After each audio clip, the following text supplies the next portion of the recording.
recente declaração do presidente Jair Bolsonaro, de que poderia ser um presidente sem partido, ou mesmo quando ele afirmou em seguida que tanto faz estar num partido político ou não, me fez refletir, e eu acredito que espero que vocês também reflitam sobre isso, sobre qual é o papel dos partidos políticos no processo democrático brasileiro nos dias de hoje.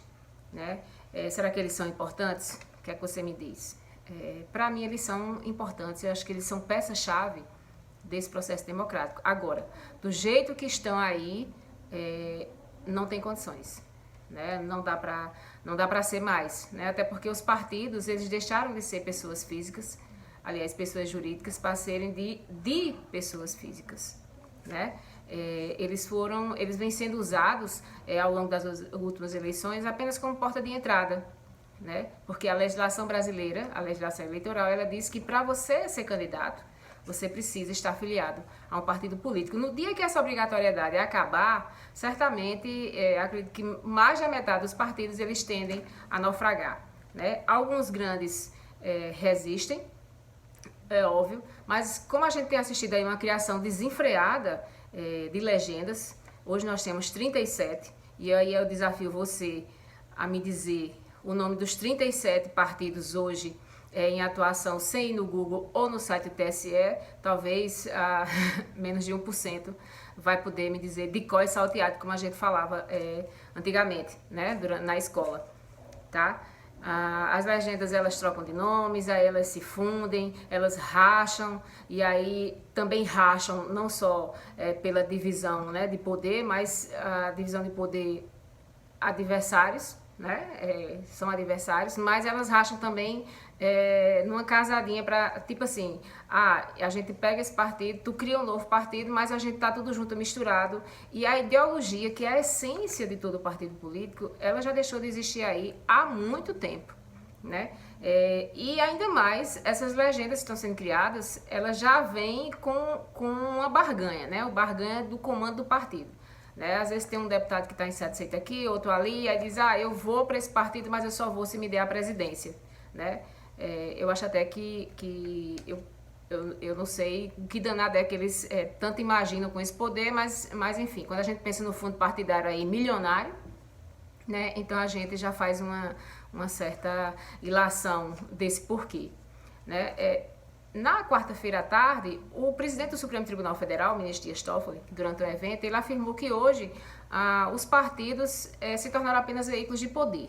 Né? Isso já vem sendo público. Quem acompanha a política, eu acho que você deveria de vez em quando acompanhar para saber, a gente vê muito isso, né? Como eu falei anteriormente, sobre essa...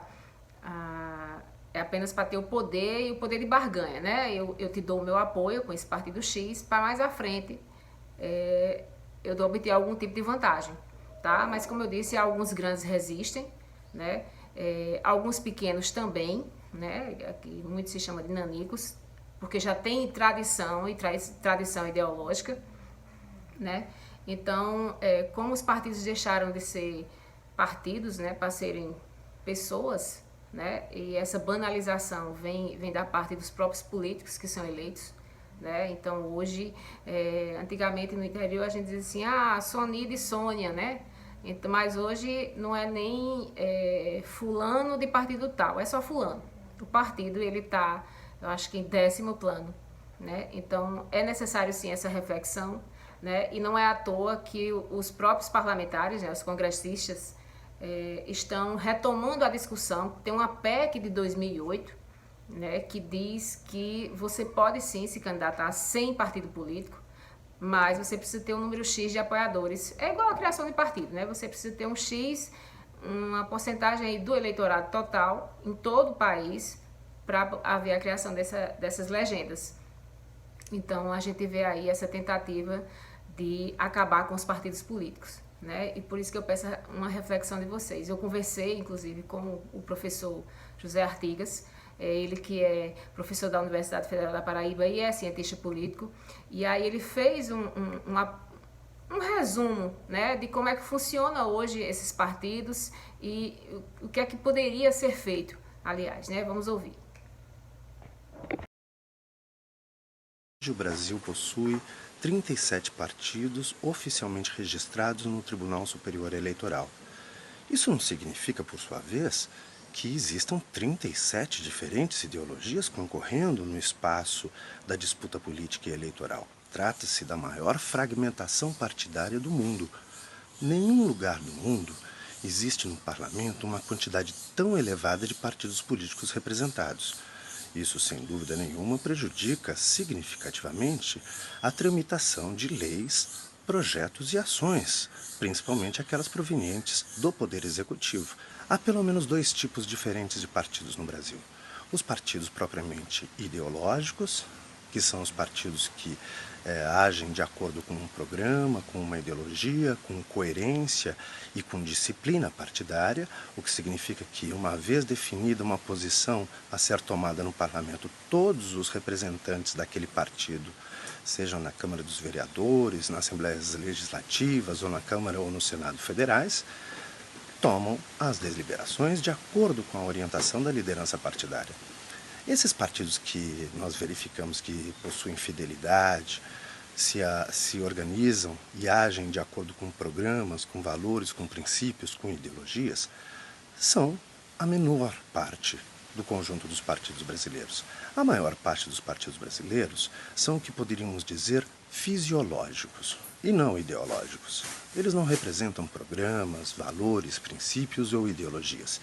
Representam muitas das vezes os interesses particularistas de grupos familiares, de grupos corporativos e de interessados em fazer dinheiro com a política e não necessariamente promover o bem comum.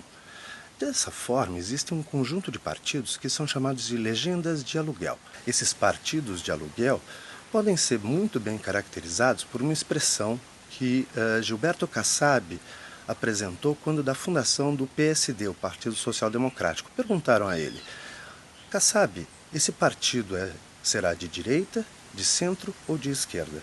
E ele disse: nem de direita, nem de centro, nem de esquerda. É possível isso? É. No sistema partidário brasileiro, com a existência de partidos fisiológicos que se voltam para os interesses particulares das suas lideranças, isso é o que mais acontece no Congresso Nacional, isso é o que mais acontece nas câmaras legislativas, seja nos municípios, seja nos estados do nosso país. É importante que existam partidos ideológicos. E o Brasil, então, tem muitos partidos, e esse é o problema da política brasileira que vive em crise? Não, esse não é o problema.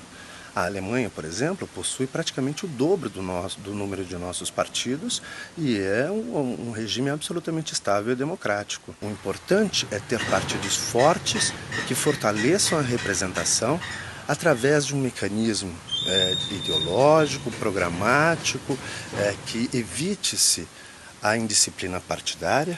É assim que nós construímos partidos fortes. Partidos fisiológicos não favorecem o bem comum, não fortalecem a democracia. Ao contrário, fragilizam a democracia porque colocam em primeiro plano os interesses de grupos, de famílias, de oligarquias, de lideranças, antes que o interesse comum.